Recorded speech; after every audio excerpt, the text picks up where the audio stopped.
언제부터 나오시게 됐고 촛불 나오시게 된 계기가 궁금합니다. 파이낸셜 빅데이인가요? 거기 2회차 때부터 나온 것 같아요. 네, 2회차. 네, 2회차 때부터 네. 그때 비 추적추적 내리는 날 계단에 쪼그려 앉고 막 자전거 도로에 쪼그려 앉고 계속 나오게 된 계기는 촛불 집회 나가고 나서 얼마 후에 이제 제가 아버지한테 이 얘기를 했어요. 촛불 집회 나간다고. 그러니까 저희 아버지가 공장이 김포에 있으시거든요. 조그만 공장을 하나 하세요. 근데 제가 원래 사는 데가 시와 정왕동인데 거기서 1시간 정도 되는 거리를 계속 운전을 출퇴근하면서 라디오를 들었죠. 김정부의 시선 집중을 듣다가 네. 그렇지 윤석열 이 나쁜 놈 막 이러다가 댓글 달다가 좀 안 될 것 같아요. 그래서 집회를 나갔는데 아버님한테 그 말씀을 드렸죠. 왜 나가냐고 거기를. 그래서 아버님한테 물어봤죠. 윤석열이 지금 잘하는 거 같냐고. 잘 모르시는 것 같더라고요. 잘하는지 못하는지. 근데 아마 아버지는 그냥 보수니까 찍으신 것 같아요. 그 다음 날인가? 저희 아버지 공장 바로 옆에 공장에 계신 사장님이 저를 부르시는 거예요. 그러니까 평상시에 저를 붙들고 되게 좋은 얘기도 많이 해주시고 어휴 아들 밥 먹었어? 아유 고생 많다 막 그렇게 얘기해 주시던 분이었는데 MBC에 다니는 딸이 하나 있대요. 자기 딸이 MBC를 다니지만 이번엔 MBC가 잘못했대. 그때가 언제였냐면 바이든 날리면 그때인 거예요. MBC가 네, MBC가 잘못했다. 네. 좀 정내미가 확 떨어졌죠. 그 아저씨 되게 좋게 보고 있었는데 제가 다니던 공장은 2주에 한 번씩밖에 못 쉬었어요. 토요일 날. 자원봉사를 꾸준히 나가보고 싶은데 아버지랑 대판 싸우고 이제 공장 그만두고. 네, 공장 그만두고 야, 그 다음에 촛불로 출근하기 시작하신 네, 거예요? 촛불로 출근하기 시작한 것 같아요. 새 직장으로 드시고? 그렇다면 이렇게까지 촛불에 열정적이신 이유는 좀 무엇인지 궁금합니다. 첫 번째는 우리가 집회를 하게 된 이유가 윤석열 맨 처음엔 퇴진이었죠. 그리고 이제는 탄핵으로 바뀌었는데 탄핵 안 됐잖아요 아직. 그 목적이 이루어지지 않았기 때문에 그 목적을 이루어질 때까지는 그 특별히 열정적이라기보다는 해야 될 것 같으니까 그냥 하는 것 뿐이거든요. 근데 이게 촛불 같은 사람들에 출연하신 분들은 다 저렇게 얘기하세요. 그냥 해야 되는 일을 하는 거고 나만 하는 건 아니다. 근데 우리 은국님이 신기한 게 촛불이라는 거는 이 촛불로 처음 나오신 분이에요. 네 맞습니다. 박근혜 탄핵 때도 안 나왔고 오. 촛불은 이번이 처음이에요. 저는 그 당시에는 정치에 그렇게 관심은 별로 없었고 사는데 치여가지고 막 열등감에 사로잡혀 있어가지고 그 열등감 해소하는데 바쁘니까. 그 집회는 나가야 된다고 생각했어요. 윤석열이요? 기존과 다르게. 일단 박근혜 탄핵 촛불 집회 때는 안 나갔지만 저는 문재인 대통령님이 대통령 되시고 너무나 기뻤거든요. 정말 기뻤어요. 투표도 문재인 대통령 때도 했고 세상이 정말 확 바뀔 줄 알았어요. 네. 근데 안 바뀐 것 같았어요. 제가 봤을 때는. 그리고 이건 정말 윤석열 보니까 이건 검찰이 아니라 조직폭력배 깡패 같은 거예요. 말이나 행동이 그런 게. 뭔가 기품이 안 느껴지고 상황들을 보니까 김건희에 대해서 알게 되니까 이건 가만히 있으면 안 되겠. 죄를 지었는데 왜? 그 구금자들은 다 재판받고 있는데 통장까지 빌려줬다는데 왜 처벌을 안 받고 있냐. 이거는 뭐 가만히 있을 수가 없더라고요. 뭐 제가 특별히 정의에 불타오르거나 뭐 그런 건 아니고 가만히 있으면 안 되겠다는 생각이 들었어요. 저는 그 전까지만 해도 나 아닌 다른 사람이 더 정의로운 사람들이 더 정치에 관심 많은 사람들이 더 생각이 깨어있는 사람들이 해주겠거니 생각을 했거든요. 그런데 박근혜 탄핵 촛불 이후에도 계속 이런 일이 생기니까 나서야 되겠다. 그리고 윤석열 대통령 된 게 또 제 책임인 것 같다는 생각도 들더라고요. 근데 처음 나온 날 또 엄청 실망했었다고. 제가 촛불 집회를 본 건 항상 매스컴을 통해서만 보니까 막 반짝반짝반짝 거리고 막 유명 가수를 나와서 막 노래하고 막 수십만 막 명 와 하고 막 불꽃 터지고 막 그러는데 레귤레스랑 아찔하네. 촛불의 감상이. 박근혜 탄핵 촛불 집회는 정말 휘황찬란하고 뭔가 대혁명이 일어날 것 같았고 그랬는데 딱 2회차 때 딱 왔어요. 파이낸셜 빌딩 앞에 딱 왔는데 그 분위기도 되게 을씨년스러웠어요. 막 비 추적추적 내리는데 다들 저기 우유도 쭈글쭈글하게 막 입고 피켓도 다 젖어가지고 펄렁펄렁거리고 이 사람들이 왜 여기서 이러고 있을까. 나랑 비슷한 생각 가지고 있지. 아무리 이렇게 숫자가 적지만 그럼에도 불구하고 이거는 할 수밖에 없겠다. 가만히 있으면 안 되겠구나. 우리가 가만히 있음으로 인해서 이 사람들이 정말 자기네들이 원하는 대로 뺏어가고 약탈하고 사람들을 속이고 우리는 그것들을 통해서 희생당하고 계속 이러겠구나. 그래서 아, 분노만 가지고는 절대 안 되겠다. 사명만 가지고 그래도 꾸준히 해야 되겠다. 그럼 자원봉사는 어떻게 하게 되신 거예요? 집회를 한두 번 참여했는데 자원봉사 하시는 분들이 막 가면서 감사하다고 인사해 주시는 거예요. 가만히 있으니까 좀, 좀 더 수동적으로 하고 싶다. 적극적으로, 적극적으로 능동적으로 하고 싶다. 이렇게 네. 참여하고 싶은 마음에 네. 자원봉사까지 하게 됐죠. 그래서 운동을 뭐 했냐, 운동을 뭐 했냐, 나 단증이 있냐, 뭐 그런 식의. 아, 신청서예요? 네, 신청서에 그런 질문이 너무 있었어요. 까다롭게 무슨 자동사이가 어떻게 써요? 저기 안전팀이었거든요, 아. 제가. 안전팀이었는데, 뭐, 제가. 덩치가 있고 체력이 있어야 그러니까 되니까. 그런 사람이 그렇죠. 필요하니까. 그래서 복싱을 오래 했습니다. 뭐 복싱 체육관 운영했습니다. 그렇게 하니까 합격이다. 바로 합격시키더라고. 합격이네. 네. 만나기 쉽지 않거든요. 복싱 오래 하신 분들이랑 촛불에서 만나기가 쉽지가 않아요. 아니 근데 필요한 게 저도 많이 느끼는데 제가 네. 집회를 진짜 다양한 집회를 많이 나가지만 이 극우분들 중에는 네. 그 여성분들과 좀 연세 있으신 분들한테 일부러 이렇게 폭력적인 위협을 네, 하시는 맞습니다. 분들이 있어요. 네. 그래서 항상 생각하는 게 좀 이렇게 자봉단 하시는 분들 중에 좀 운동하셨던 분들이 오셔가지고 좀 이렇게 자봉단 라인에서 이렇게 딱 지켜주는 맞아요. 느낌이 있으면 훨씬 촛불 집회가 안전하지 않을까 이런 생각 많이 했어요. 근데 그게 초반에는 좀 괜찮았는데 요즘에는 좀 되게 조심해야 되는 부분도 있어요. 왜냐면 자봉단인 사람이 함부로 너무 폭력적으로 보일 수가 있으니까 맞아요. 그런 또 부분에서 그럴 수- 정말 자봉단 사람들에게 어떻게까지 요구하시냐면 이렇게까지 친절할 수 있는가? 사람들이 그런 생각이 가질 수 있을 정도로까지 친절해야 된다. 네. 근데 이게 또 그게 쉽지가 쉽지가 않더라고요. 않죠. 이게 여러 사람들이 오는 일단은 공간이고. 자원봉사자들이 육체적으로도 힘든데 맞아요. 예, 이게 정신적으로. 예, 정신적으로 이렇게 또 힘드니까 그럼요.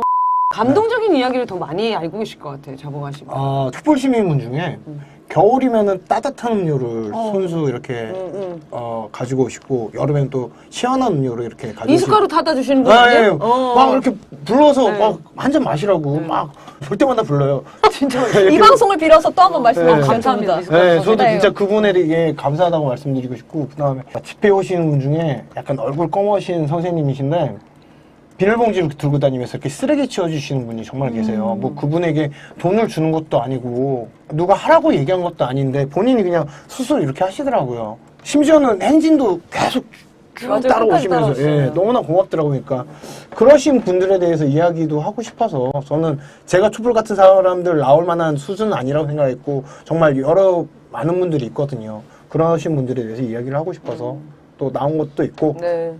지금 자봉단을 하시면서 생업 자체를 아예 포기하신 거네요. 보기는 메달 라이더 일을 하시니까. 생활 변경하신 거네요. 네, 촛불에 그래. 나오기 위해서. 그렇죠. 살아오면서 느낀 게 뭐였냐면 직업이 목적이 됐었거든요.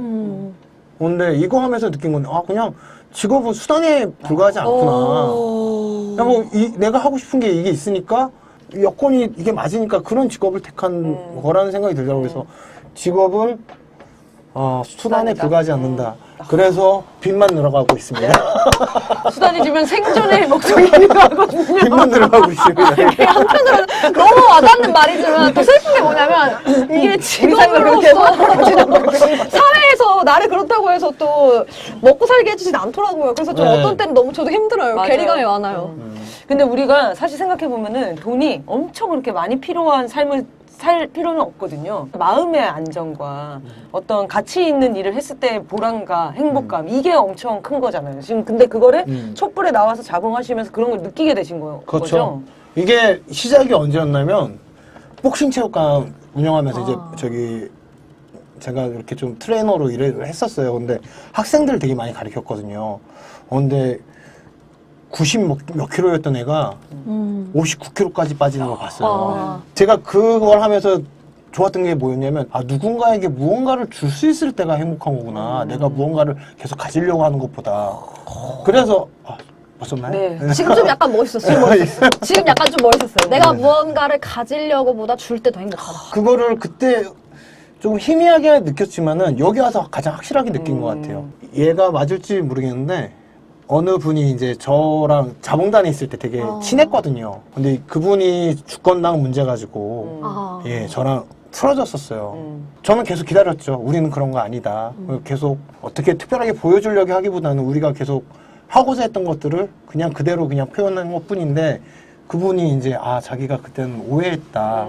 오. 오해했다 그러면서 저희랑 이렇게 함께 하시게 됐거든요. 네. 너무나 고맙더라고요. 그러니까 내가 막 어떻게 주권당에 대해서 어떤 걸 드러내려고 했다면 아마 틀어졌을 거예요. 근데 그냥 있는 그대로 보여주고 주려고 하니까 그분이 수긍하시고 아 그런 거였군요 하면서 같이 해주시는 거 보면서 그때 또 기뻤고 매 순간순간이 너무나 좋았기 때문에 국민주권당 이제 당원, 맞아요. 당원이신 아, 예. 거죠.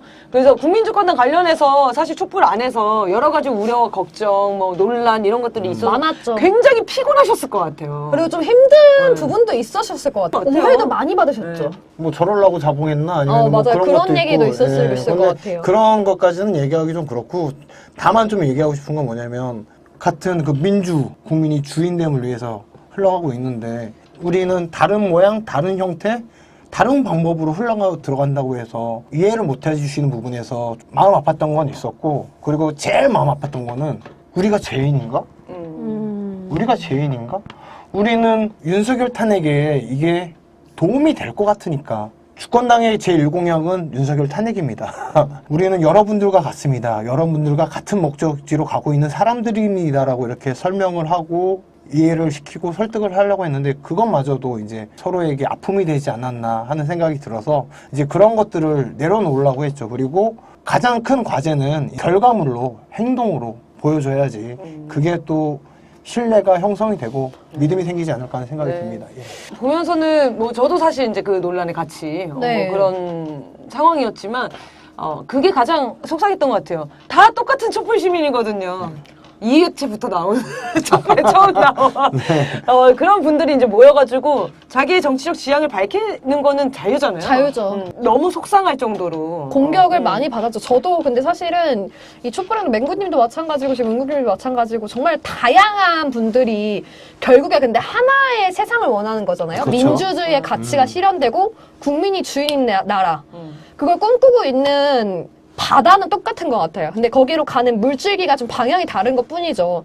근데 그걸 다르다고 해서 잘못됐다. 넌 물이 아니야. 그리고 넌 나쁜 물이야. 라고 왜 그 기준을 사람이 나눴는지 모르겠어요. 네네. 그러니까 그런 부분도 우리가 품고 가야지 다 함께 물줄기가 흐를 수 있다고 보거든요. 맞습니다. 그래서 조금 더 이해하고 좀 기다려주고 저는 존중하는 태도가 앞으로 촛불에서 제일 필요한 자세가 아닐까. 저 그래서 그 사회민주당도 발기인으로 노래를 원래부터 하셨었어요? 하나 꽂히면 좀 거기 집중하는 아. 스타일이긴 한데 원래 어렸을 때 노래를 좋아하긴 했어요. 어머니가 노래를 좀 잘하셨거든요. 노래를 좋아하다 보니까 노래를 하고 싶었는데 너무나 열등감과 우울증이 심해가지고 어느 노래 하나 떡 꽂힌 거예요. 그게 CCM 곡인데 시와 그림이라는 그룹의 항해자라는 노래예요. 후렴만 좀 불러주세요. 아시는 분들 있으니까. 주말을 놓지 마소서 그 노래를 꼭 완창을 해보고 싶은 거예요. 그 노래가 그 당시에 저한테 너무나 높은 노래였거든요. 그 실용음악학원 가가지고 보컬 트레이너한테 이 노래 부르게 해주십시오. 제가 부른 걸 녹음해서 한번 들어갔거든요. 못 들어주겠는데. 그러면 지금은 그 학원을 네. 다니시다가 네. 실력이 굉장히 월등히 늘어난 상태이신 거예요? 제가 밤에 야간에 혼자 일을 한 적이 있었어요. 기계 일곱 대를 놓고 그거를 밤 8시부터 다음날 아침 8시까지 혼자 돌렸어요. 네. 계속 뺑뺑뺑 하는데 막 무릎이 정말 아프고 막 진짜 힘들거든요. 근데 그 고통을 잊으려고 그때 막 노래를 불러줬겠죠. 막. 그러면서 이제 노래 실력이 조금 텅 빈 공장에서 홀로 노래를 6시간 아니요. 텅 비진 않았고 몇몇 군데 사람들이 있긴 있는데 사람이 있는데? 근데 저랑 좀 떨어져 있죠. 근데 웃긴 게 뭐였냐면 저기 바로 위층에 그 직원 휴게실에서 어느 그 형인데 그분이 집이 멀어가지고 집에까지는 퇴근 못하고 여기서 회사에서 주무셨어요. 근데 저한테 어느 날 오더니 야! 노래 좀 그만 불러. 기계보다 네 목소리가 더 짜증나. 노래를 항상 놓지 않았던 것 같아요. 누군가한테 보여주려고 한다기보다는 제 마음 스스로 위로가 되고 그러니까 그런 것들이 있어가지고 그런데 너무 사랑 노래만 하니까 또 지겨워서 락커를 이제 사회를 세상을 사랑하게 네. 아마 준비가 되는 과정이었던 것 같아요. 촛불 집회 나오기 위한. 굿 부천 촛불도 참여하시고 양평에서 지금 고속도로 때문에 네네네. 100일 넘게 농성하시는 우리 촛불 시민분들과 또 많은 분들 계시잖아요. 각각 지역마다 가셨을 때 좀 느끼시는 게 있을까요? 아, 양평 촛불 집회 갔을 때는 너무나 가족 같은 분위기, 너무나 단란하고 마을 잔치 온 기분이었어요. MC가 뭐 좀 실수하면 막 깔깔깔깔 웃고 막 박수 네. 웃고 막. 거기 가고 싶다. 네. 노래를 그렇게 잘하지 않아도 다들 적극적으로 거기 가고 호응해주고. 싶다. 네. 그리고 주권당에서 연대하러 오셨습니다. 주권당에서 당원이신 분이 연대 발언하러 오셨습니다. 그러니까 당색 그런 거 상관없이 그냥 한 가족으로 보시는 것 같더라고요. 그러니까 제가 거기 갔을 때도 녹색당, 뭐 진보당, 뭐 노동당 뭐 그런 다 계셨거든요. 그분들이 다 연대하러 오셨다고 이렇게 발언 말씀을 하시더라고요, MC가. 그 부분 되게 인상 깊었고 아마 우리가 꿈꾸는 대동세상 있잖아요. 네. 그 세상의 모습이 만약에 구체화 돼서 나타난다면 그 축소판이 그 양평 집회이지 않을까. 아이들 다 데리고 오신 분이 있어요. 아이들이 막 뛰어다니는데 그 등치 산만한 오빠가 막 뒤쫓아다니면서 애기들 넘어질까봐 막 이러고 다니고. 이렇게까지 계속해서 열심히 하시는 이유, 그리고 이렇게 하시는 목표와 목적이 또 궁금합니다. 어떤 세상을 꿈꾸시길래 이렇게 하시나요? 아유, 대동세상이죠. 네, 대동세상이고 그 억강부약. 정말 그 세상이 돼야 되겠죠. 윤석열은 지 강함을 스스로 교만하게 나 강하다고 이야기하고 그 강함을 통해서 연약한 자들을 도우려는 게 아니라 빼앗고 짓밟으려고 하잖아요. 그런 것들을 봐줄 수가 없죠. 세상을 바꿔야 돼요. 조일권 선생님 그 추모 공연에 참여했었거든요. 근데 그분에게 보내는 편지가 있었어요. 제목이 뭐였냐면 통일을 보려 합니다. 좀 마지막 부분만 좀 제가 읽어드려도 될까요? 네. 조일권 선생님, 나의 아버지여. 선생님은 자신의 몸에 있는 암덩어리보다 우리나라에 있는 암덩어리, 저 둘을 뽑아내는 게 먼저가 아니겠냐며 그렇게도 열심히 촛불 집회에서 자원봉사를 하셨죠. 이제 그 일 남겨진 저희들에게 맡겨주십시오. 이 나라의 암은 꼭 저희들의 손으로 뽑아내겠습니다.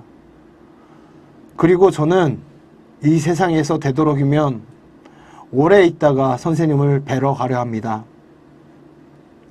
이번에도 늦게 찾아뵈서 죄송합니다. 조일권 선생님, 선생님께서 못다 이루신 꿈들 촛불 시민들과 함께 이루어 나가며 눈 부릅뜨고 그 영광의 장면을 꼭 목격하고 싶기 때문입니다. 윤석열과 김건희를 뽑아내는 건 제가 보고자 하는 영광의 그 시작점에 불과하지 않습니다. 저는 우리나라의 통일을 꼭 목도하도록 하겠습니다. 그래서 당신께 제가 목도한 그 영광의 장면을 하나하나 자세히 설명해 드리겠습니다. 우리가 다시 만나는 게 또 늦어지지만 그때까지 조금만 참고 기다려주세요. 꼭 이 두 눈으로 보고 가겠습니다. 마지막으로 우리 촛불 시민들에게 꼭 전하고 싶은 메시지 있으시다면 아, 부탁드리겠습니다. 예. 지금 윤석열이 대통령이 돼서 일어난 그 민주주의의 역행이 있지 않습니까? 지금 민주주의의 역행은 민주주의에 대한 요구와 열망이 자주에 대한 요구와 열망으로까지 커지지 않는 데 있는 것 같다. 그 자주에 대한 요구와 열망은 미국과의 불평등한 관계를 청산하는 데까지 이르러야 된다 생각한다. 그렇지 않다면 윤석열과 같은 대통령은 다시 나타날 것이다. 이승만, 박정희, 전두환, 이명박, 박근혜와 같은 대통령들이 계속 나타날 것이다. 네. 저는 미국과의 그 불공정하고 불평등한 관계를 반드시 청산해야지 윤석열과 같은 대통령은 두 번 다시 나오지 않을 거라 생각해요. 어둠은 결코 빛을 이길 수가 없습니다. 우리가 가지고 있는 조그만 촛불의 빛이 이 큰 어둠을 물리칠 것입니다.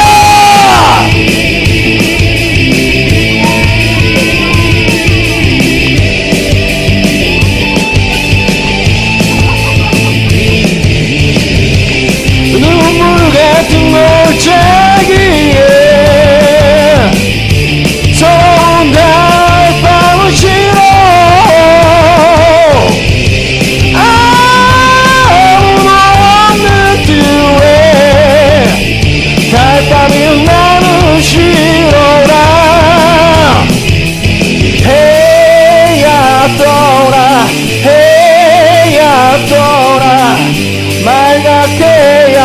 솟아